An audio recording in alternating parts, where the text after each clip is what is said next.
Furious European leaders are now declaring the United States under the Trump regime to officially be an enemy, to officially be an adversary, to be a, quote, systemic adversary. That's the language being used by a French general, Nicolas Richoux. He says the USA are now a systemic adversary and similar measures banning entry into European areas are essential against the United States. This as the United States State Department has sanctioned European leaders, banning them from entering the United States. Europe is also saying that if the United States dares to invade Greenland, as the United States is threatening to do, Europe is prepared to go to war against the United States and Donald Trump. This is what it has come to.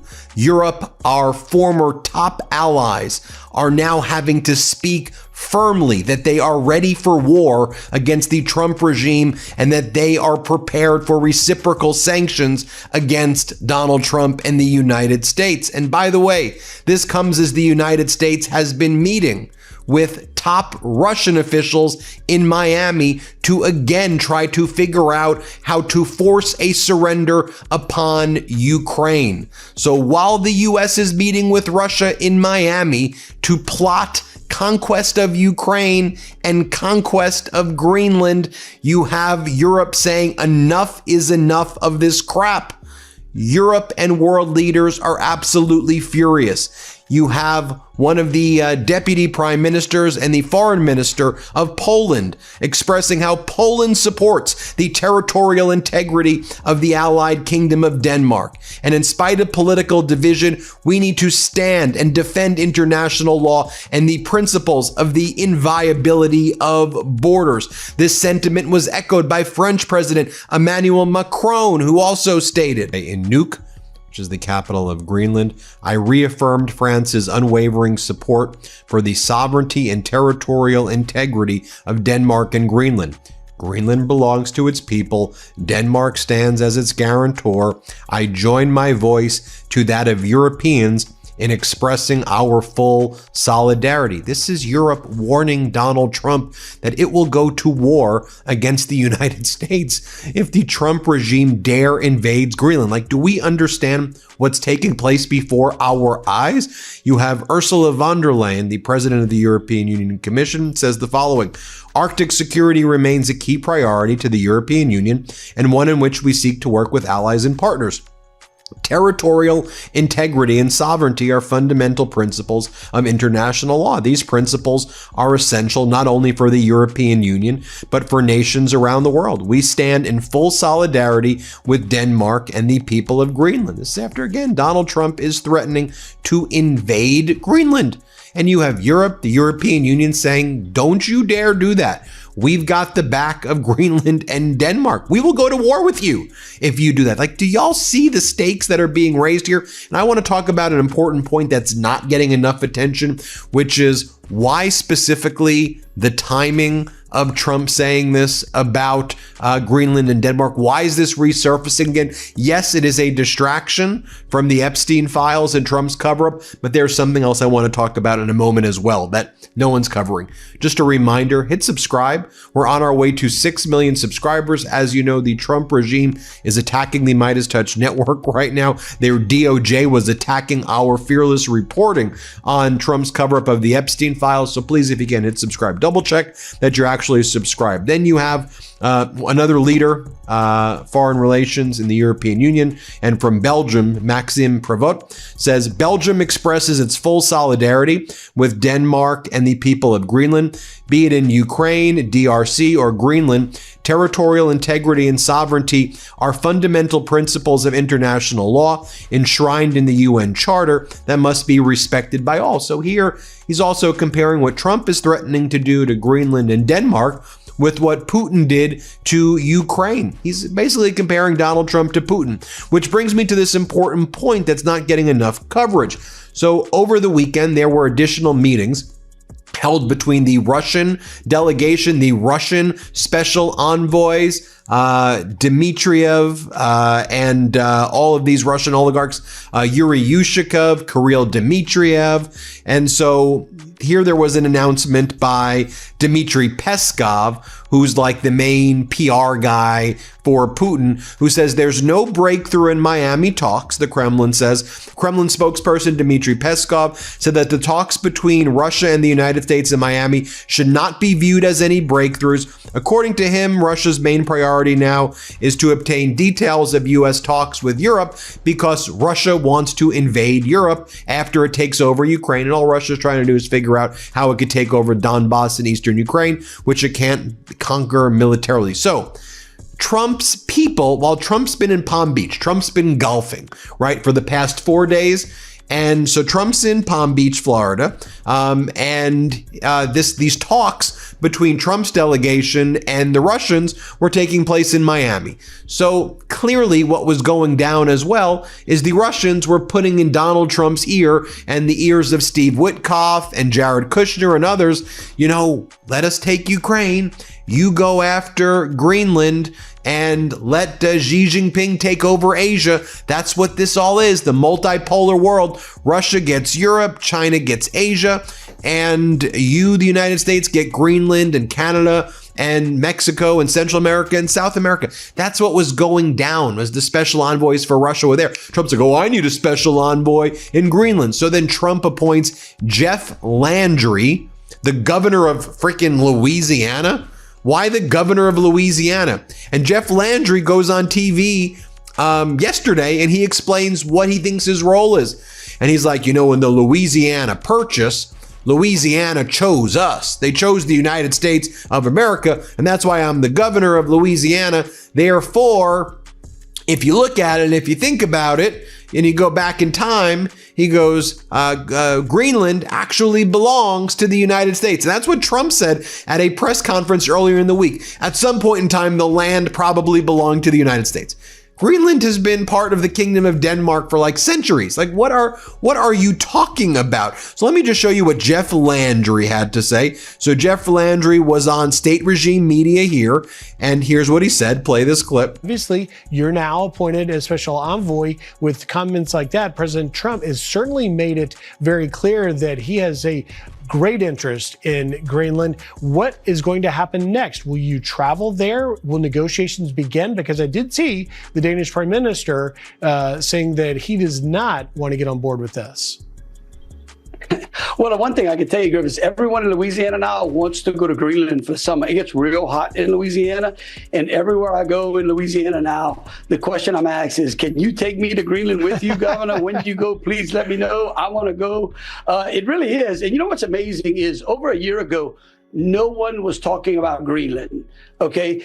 The whole time, Russian subs would circle Greenland. The whole time, the Chinese would pluck rare earths out of the Western Hemisphere. Then all of a sudden, we have the election of President Donald Trump. He comes in and says, you know what? The Monroe Doctrine is a real thing. We need to protect America's interests in those countries and territories in the Western Hemisphere.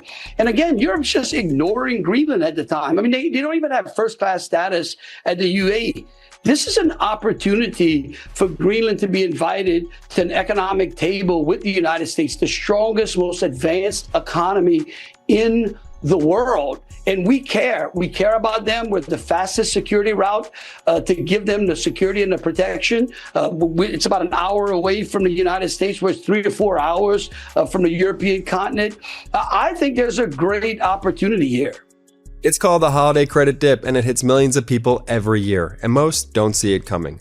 The holidays roll in, you swipe your credit card a few extra times, your balance goes up, and your credit score drops. That's where Smart Credit comes in. Smart Credit helps you stop the dip before it happens. Their patent technology pinpoints exactly which bills to pay and when to maximize your credit score. In fact, the average Smart Credit user can see an increase of 34 points in just 30 days. Maximize your score now, and you could save big in the new year. So, while you're out spreading holiday cheer, set yourself up for the smartest financial year yet with Smart Credit. Don't wait. Before you take the next swipe, head to smartcredit.com/Meidas and start your 7-day trial for just $1. That's smartcredit.com/Meidas, smartcredit.com. Disclaimer, individual results may vary and are not guaranteed. And here's another clip right here of Jeff Landry. Let me play it for you right here. I guess my main question to you is, what argument will you make to the Danes, who seem to be totally opposed to letting the U.S. come into a territory that they've had autonomous control of going back hundreds of years? What was the case that you'll make to them? Well, I think our discussion should be with the actual people in Greenland, the Greenlanders. What are they looking for? What opportunities have they not gotten? Why haven't they gotten the protection that they actually deserve? Look, the United States has always been a welcoming party. We don't go in there trying to conquer anybody, trying to, take over anybody's country. We say, listen, we represent liberty. We represent economic strength. We represent protection. Look, no one knows that better than Louisiana. My family has been in Louisiana for over 300 years. We've lived under more flags than anyone living in the continental United States over the history of America. We ended up settling under the United States of America's flag. And for that, Louisiana has been so much better. The country has been so much better. But again, that's a discussion for us to have with the Greenlanders. Well, and here is what the Foreign Minister Lars Rasmussen of Greenland said about Trump now appointing an envoy whose professed goal is to take over Greenland. Here, play this clip. We thought that we now had a U.S. ambassador in Denmark with whom we would have a relationship throughout the kingdom. I think that we have already developed a good working relationship, and it is also my impression that the ambassador has that opinion. Out of nowhere, there is now a special U.S. presidential representative who, according to himself, is tasked with taking over Greenland. And again, you have Donald Trump saying as much. Donald Trump says that he wants to take it over, that Greenland belongs to the United States. We need it for national security, Donald Trump says. Let's play this clip. But he felt very strongly we need Greenland for national security. Not for minerals. We have so many sites for minerals and oil and everything. We have more oil than any other country in the world. We need Greenland for national security. And if you take a look at Greenland, you look up and down the coast, you have Russian and Chinese ships all over the place. We need it for national security. We have to have it. And he wanted to lead the charge. So we're making him, Marco, today, a special envoy to Greenland. Greenland's a big deal. Yeah. Now, while all of that's taking place, you have the United States sanctioning European leaders while removing sanctions from Russia. So the Trump regime has been quietly removing sanctions from Russian companies, Belarusian companies, and rather than, remember we were talking about, is there going to be secondary sanctions against Russia, right? Donald Trump's like, well, if Russia doesn't agree to a peace, this was what, 4 months ago, this is like secondary sanctions against Russia. And remember, Lindsey Graham's like, yeah, we're going to call Russia a terrorist state and we're going to sanction them. So not only is the United States not doing secondary sanctions against Russia, Trump's been removing most of the sanctions against Russia, and now the United States is sanctioning European leaders. So, announcement that just took place yesterday is the following, and this is how I think it's a good way to describe it. The U.S. has just sanctioned the leading German voice against hate speech, Anna-Lena von Holdenberg, and the former French EU Commissioner Thierry Breton. And so you have Secretary Rubio, Secretary of State, says, for far too long, ideologues in Europe have led organized efforts to coerce American platforms to punish American viewpoints they oppose. The Trump administration will no longer tolerate these egregious acts against extraterritorial censorship. Today, the State Department will take steps to bar leading figures of the global censorship industrial complex from entering the United States. We stand ready and willing to expand this list if others do not reverse course. I just want you to be clear what's happening, right? You have the United States meeting in Miami with the Russians. They're allowed in, right? You have Dmitriev and Ushakov and all the top Russians. They're allowed in, but the Europeans are now being banned and they're being sanctioned. Why? Because Europe has its Digital Services Act, which says that if social media platforms with like 45 million subscribers or more engage in consumer consumer attacks, misleading consumer behavior, allow hate speech to proliferate. That they're saying, that there needs to be some moderation taking place on social media. So now you have the Undersecretary of State. We've sanctioned Thierry Breton. We've sanctioned Anna-Lena von Hondenberg. They're going after Europe and they're promoting Russia. Like the intent here should be pretty clear what this United States regime is doing. And then, as Mark Thiessen says, this is insane right here. You then had a few days ago, Tulsi Gabbard, who's the director of national intelligence, who's basically, in my opinion, compromised by Russia, saying that she's the DNI, she's the head of intelligence in the US. And she's saying that NATO and EU are trying to basically create World War III, and they're the reason why there's not peace in Ukraine. Just give Donbass to Russia. Ukraine wants a ceasefire. They've always been agreeable. Russia's saying that it needs to continue its special operation and take over its historical territorial lands, and that it needs to conquer all of eastern Ukraine, and then it's good. And then it's going to go and then attack all of Europe. So the United States, you see what's happening here? That you have the US threatening war with Europe. You have Europe going back and saying, you do that, we'll go to war with you. No one's calling out what's taking place. But anyway, let me play you this clip of Tulsi Gabbard. Let's play it. They foment fear and hysteria as a way to justify the continuing of the war and their efforts to undermine President Trump's efforts towards peace. And do so specifically in this case in order to try to pull the U.S. military into a direct conflict with Russia, which is ultimately what the EU and NATO want. We cannot allow this to happen. We have to see clearly what's happening before our very eyes and stand united in this cause of peace. There you have it, folks. Let me know what you think. Hit subscribe. Let's get to 6 million, and we appreciate you. Thanks for watching. Be sure to add the MeidasTouch podcast on Apple Podcasts, Spotify, or wherever you get your podcasts for new updates every single day.